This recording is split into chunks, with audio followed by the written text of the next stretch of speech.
Dead silence 2007 को dislike या like कर दें तो इस फिल्म की कहानी में जो मेरा कैरेक्टर होगा वो है मैरी शाह का। मैं एक पपेट शो यानी के पुतले का शो दिखाया करती थी। कहानी के शुरू में हम एक कपल को देखते हैं जिनमें से हस्बैंड का नाम जेमी था। तभी उनके घर की दरवाजे की बेल बजती है। जब जेमी जाकर देखता है तो बाहर एक बहुत बड़ा बॉक्स पड़ा था। जेमी उसे अंदर ले आया था। जब वो बॉक्स को खोलते हैं तो उसमें एक डॉल पपेट पुतला निकलता है। एक ऐसा पुतला कि आदमी शो करता हुआ खुद बोलता है पर होठ नहीं लाता। होठ वो पपेट के हिलवाता है। इसीलिए उस शो को देखने वालों को ऐसा लगता था कि सब कुछ पपेट बोल रहा है। अब जिमी की वाइफ ने जब उस पपेट को देखा तो वो बहुत खुश हुई। जिमी तो बाहर खाना लेने चला गया था और उसकी वाइफ अब घर पर अकेली थी। वो उस पपेट को बेड पर लिटाती है पर उसका बैलेंस खराब हो रहा था, इसीलिए वो उसे बेड पर लिटाकर तकिया लेने चली गई थी। मगर जब वो पीछे मुड़कर देखती है तो वो पपेट उसकी तरफ देख रहा था। हालांकि उसने उस पपेट पुतले को जब लिटाया था तो उसका मुंह दूसरी तरफ था, मगर फिर भी जिमी की वाइफ इस बात को सीरियस नहीं लेती। वो सफेद रंग का कपड़ा निकालकर उस पपेट पुतले पर देकर उस कमरे से चली गई थी।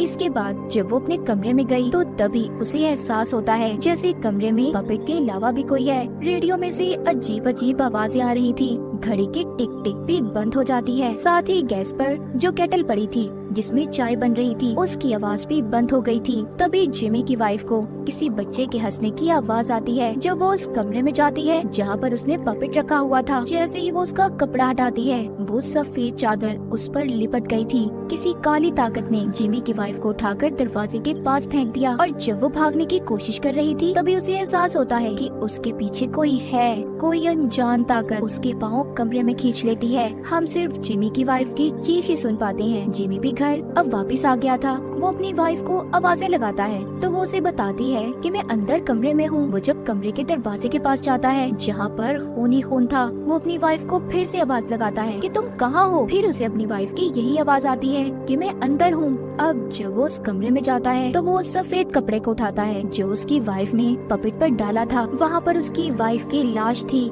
जिसकी जुबान तक कटी हुई थी। पुलिस भी आकर जिमी को गिरफ्तार करके ले जाती है क्योंकि उन्हें शक था कि उसने अपनी वाइफ को मार दिया। मगर खैर पुलिस को उसके खिलाफ कोई सबूत नहीं मिला था, इसीलिए जिमी को पुलिस छोड़ देती है। वो अपनी वाइफ की मौत की वजह से बहुत परेशान था, इसीलिए अब वो उसी बॉक्स की छानबीन करता है जिसमें पपेट था। तो उसे एक नाम लिखा हुआ मिलता है जो था मैरी शाह, जो कि मैं हूँ। और यहाँ से शुरू होती है मेरी कहानी। जिमी ने जब मेरे बारे में पढ़ा तो उसे पता चला कि मैं उसके होम टाउन उसके शहर में ही रहती हूँ, इसीलिए वो जल्दी से मेरे बारे में पता करने अपने डैड के घर आ गया। जब वो वहाँ पर पहुँचता है तो एक बहुत ही खूबसूरत लड़की दरवाजा खोलती है जिसने जिमी को अपने बारे में बताया कि वो उसके डैड की दूसरी बीवी है। वो अपना नाम एला बताती है। दरअसल जिमी को इस बारे में कुछ भी नहीं पता था क्योंकि वो अपने डैड से कभी बात ही नहीं करता था। अंदर जाकर जिमी ने जब अपने डैड को देखा तो वो व्हील चेयर पर बैठे हुए थे। इस बारे में भी जिमी को कुछ नहीं पता था। उसके डैड ने उसे बताया कि मुझे कुछ वक्त पहले हार्ट अटैक आया था, लेकिन अब मैं बिल्कुल ठीक हूँ और अब तो मैं गुस्सा भी नहीं करता। तुम मेरे साथ यहाँ पर रह सकते हो। जिमी यहाँ पर अपने डैड से मेरे बारे में पूछता है तो उसके डैड ने उसे जवाब दिया, तुम जानकर क्या करोगी, ये सब पुरानी बातें हैं,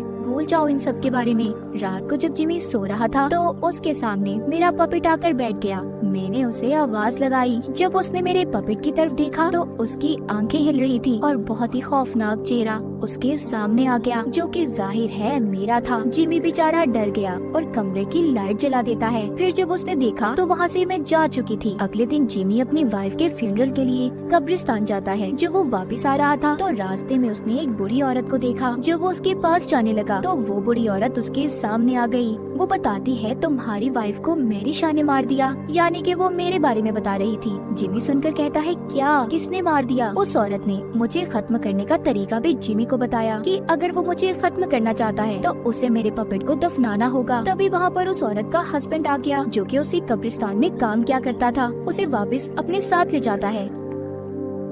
जिमी ने घर जाकर मेरे पपेट को देखा। वो मेरे बच्चे यानी कि मेरे पपेट को लेकर कब्रिस्तान गया जहाँ पर उसने एक कब्र देखी। उसने उस कब्र को खोला और मेरे पपेट को दफना दिया। जब वो वापस जाने लगा तो उसे महसूस हुआ कि उसके आसपास जैसे कोई है। उसने गाड़ी से उतरकर जब देखा तो उधर कोई भी नहीं था। मैं तो बस उसे डरा रही थी। खैर वो मेरे पपेट को दफनाकर घर वापस आ गया। जब वो आकर नहा रहा था तो उसने देखा मेरा पपेट उसके सामने बैठा था, जिसे देखकर बेचारा जिमी डर गया। पर उस पपेट को मैं नहीं वहाँ पर लाई थी, उसे तो एक पुलिस ऑफिसर लाया था। जो जिमी के वाइफ के केस की छानबीन कर रहा था। उसने जिमी को बताया कि मुझे लगता है कि ये पुतला तुम्हारी वाइफ के केस में हमारी मदद कर सकता है, क्योंकि जब तुम्हारी वाइफ का खून हुआ तो सिर्फ यही तुम्हारे घर पर मौजूद था, लेकिन तुमने इसे क्यों दफना दिया? जिमी बताता है कि मैंने इसे इसलिए दफनाया कि ये मैरी शाह का पपेट है। यहाँ पर बताता है जिमी मेरी कहानी कि सुना है मैरी शाह को उसके पपेट के साथ दफनाया गया था। उसकी आत्मा आज भी इस दुनिया में है। जब भी वो किसी को नजर आती है जो उसे देखकर डर गया चिल्लाता है, वो उसकी जुबान तक काट देती है। जिस रात मेरी वाइफ का खून हुआ उस दिन इस पपेट को किसी ने हमारे घर पर भेजा था, तो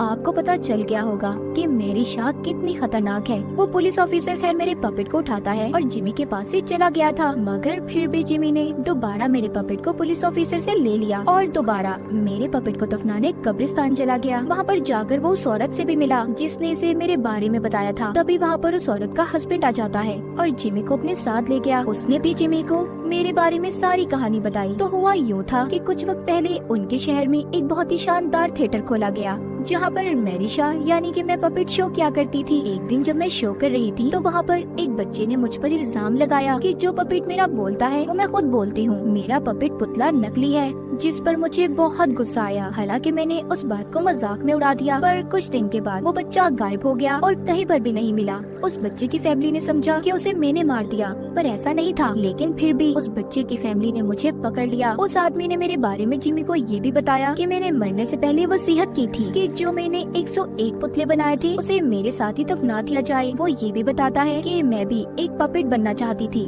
और मेरे जिस्म को मरने के बाद ऐसा ही बना दिया गया। मेरी सारी कहानी जानने के बाद जिमी तो वहाँ से चला गया था, पर मेरे पपेट को वहीं पर छोड़ जाता है। कुछ देर के बाद उस बुढ़े आदमी को आवाज आई जिसके घर पर जिमी मेरा पपेट छोड़कर गया था। उसकी बीवी मेरे पपेट से बातें कर रही थी। वो भागकर पपेट के पास आया और उसे अपने साथ ले जाता है और ये कहता है कि मैं इसे असली जगह पर छोड़ कर आऊंगा। अब जब वो मेरे पपेट को दफनाने जा ही रहा था, वो नीचे बेसमेंट में जाता है जहाँ पर मेरा पपेट उसकी तरफ ही देख रहा था। कुछ देर के बाद मेरी आत्मा भी उसके सामने आ गई। वो आदमी बेचारा देखकर चिल्लाया मुझे, और जो भी चिल्लाएगा उसके साथ बिल्कुल अच्छा नहीं होगा। मैंने उसकी जुबान खींचकर उसे भी मार दिया क्योंकि इसने जिमी को मेरे बारे में बताकर अच्छा नहीं किया था। उधर दूसरी तरफ जिमी उसी थिएटर में पहुंच जाता है जहाँ पर मैं शो किया करती थी। वो पूरी तरह से वीरान था क्योंकि मेरे बाद वहाँ पर किसी ने शो ही नहीं किया। वहाँ जाकर हर जिमी को मेरे बारे में और बातें पता चली कि जो बच्चा गायब हुआ था जिसने मेरा मजाक बनाया था वो कोई और नहीं बल्कि जिमी के दादा का भाई था। ये सब जानने के बाद जिमी दोबारा से अपने डैड के पास गया और उनसे पूछा कि सच क्या है। अब यहाँ पर जिमी को उसके डैड ने मेरे बारे में बताया कि जब तुम्हारे दादा के भाई गायब हुए तो हमारी फैमिली ने मैरी शाह को पकड़ लिया और उसको चिल्लाने पर मजबूर किया, उसकी जुबान तक को काट दिया। जिसके बाद उसकी आत्मा वापस आई, उसने हमारी सारी फैमिली को मार दिया। वो जिसको भी मारती थी उसकी जुबान तक काट दिया करती थी। इसीलिए मैंने तुम्हें खुद से दूर कर दिया ताकि तुम इस श्राप से बच सको। और जब उसने तुम्हारी बीवी को मारा तो मैं जान गया कि कोई भी इस श्राप से नहीं बच सकता। जिमी यहाँ पर अपने डैड से कहता है कि मैं सब कुछ ठीक कर दूंगा, पर उसकी ये सबसे बड़ी भूल थी। अब जिमी जब अपने डैड के घर से जा ही रहा था तो उसके पास पुलिस ऑफिसर आता है जो उसे बता रहा था कि मैरी शाह यानी कि मेरी कब्र के पास जितने भी पपेट्स को दफनाया गया था वो सब निकाल दिए गए हैं। उस पुलिस ऑफिसर का शक जिमी पर था, इसीलिए वो उसे पकड़ने आया था। जब वो जिमी को वहाँ से ले जा रहा था तभी यहाँ पर जिमी की सौतेली मॉम जिसका नाम मिला था, जिसको हमने कहानी के शुरू में देखा था, वो जिमी को फोन पकड़ाती है कि तुम्हारा फोन आया है। फोन पर वही बूढ़ा आदमी था जिसको कुछ देर पहले मैं मार कर आई थी, पर वो मरा नहीं था, वो अभी भी जिंदा था। शायद उसकी आखिरी सांसें चल रही थी। वो जिमी को बता रहा था कि अगर तुम पुलिस के सामने खुद को बेगुनाह साबित करना चाहते हो कि तुमने अपनी वाइफ का खून नहीं किया तो तुम्हें उसी थिएटर में जाना होगा जहाँ पर मैरी शाह यानी कि मैं शो किया करती थी। अब जिमी जल्दी से वहाँ पर जाता है, पर पुलिस ऑफिसर भी उसके पीछे आ गया था। थोड़ा सा आगे जाकर उन दोनों को एहसास हुआ कि उनके अलावा भी यहाँ पर कोई मौजूद है।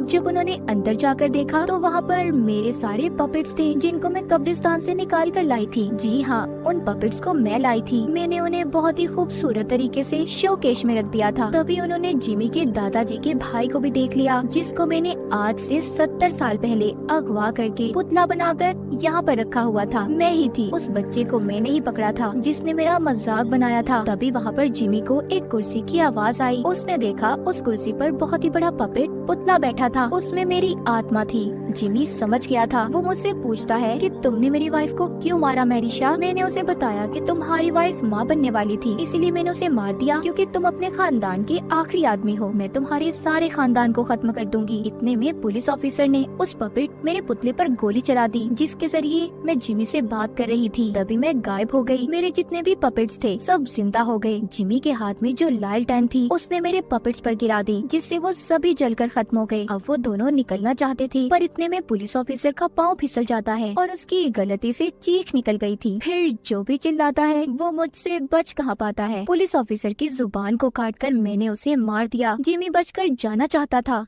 वो जानता था कि मैं हमेशा पपेट के रूप में जिंदा रहती हूँ। उसने यहाँ पर मेरे सारे पपेट्स को तो खत्म कर दिया था, पर मेरा एक पपेट अभी भी जिंदा था, जो उस बूढ़े आदमी के घर पर था, जिसने कॉल करके भी बताया था कि उसे थिएटर जाना चाहिए। अब जिमी जब उस बूढ़े आदमी के घर जाता है तो उसे पता चलता है कि उसकी मौत हो गई है। उसकी बीवी ने उसे बताया कि जो पपेट के बारे में तुम बात कर रहे हो उसको तो तुम्हारे डैड लेकर गए। जिमी ये बात सुनकर हैरान हो गया था। वो कहता है मेरे डैड ऐसे कैसे आ सकते हैं? वो तो ठीक तरह से चल भी नहीं पाते। जिमी वापस अब अपने घर आ गया था। वो आकर देखता है कि हर तरफ अंधेरा था। उसे वो पपेट मिल गया जो मेरा आखिरी पपेट था। जिमी उसे उठा लेता है। तभी मेरी आत्मा भी वहाँ पर आ गई, जो कि एक पपेट के रूप में थी। इससे पहले मैं जिमी पर हमला करती, उसने मेरे पपेट को आग में फेंक दिया और फौरन से मेरी आत्मा वहाँ से गायब हो गई। जिमी अपने डैड के पास जाता है, जहाँ पर उसे उनकी लाश मिलती है। दरअसल जिमी के डैड को तो मैंने बहुत ही पहले मार दिया था। वो तो सिर्फ उसके डैड की लाश थी जो उससे बातें कर रही थी, वो भी एक तरीके से कि सिर्फ जिमी के डैड के होंठ हिलते थे और आवाज उसकी सौतेली मॉम की थी, जिनका नाम मिला था। यहाँ पर जिमी को सारी गेम समझ आ गई। जब उसकी सौतेली मॉम ने उसे फोन दिया तो फोन पर तो कोई था ही नहीं, बल्कि वो खुद बिना होंठ हिलाए बूढ़े आदमी की आवाज निकाल रही थी, जैसे उसने जिमी के डैड की आवाज को निकाला था। दरअसल जिमी की सौतेली मॉम मैं ही थी, यानी मैरिशा। मैंने मरने से पहले जो अपना आखिरी पपेट बनाया था वो इतना अच्छा शानदार था, बिल्कुल इंसान जैसा, और वो पपेट इला का ही था जिसको जिमी अपनी सौतेली मॉम समझ रहा था। अगले ही पल मैंने जिमी पर अपने असली रूप में आकर उस पर हमला कर दिया। वो मुझे देखकर डर गया और बहुत जोर से चिल्लाने लगा। फिर मैंने वो किया जो मैं करती थी, मैंने उसकी जुबान काटकर उसे मार दिया। अब उन सब लोगों की तस्वीरें दिखाई जाती हैं जिनको मैंने मारा था, अपना बदला लिया था। सबको मैंने पुतला बना दिया था। मैरिशा अपना बदला जरूर पूरा करती है। और इसी के साथ इस फिल्म की कहानी यहीं पर खत्म हो जाती है।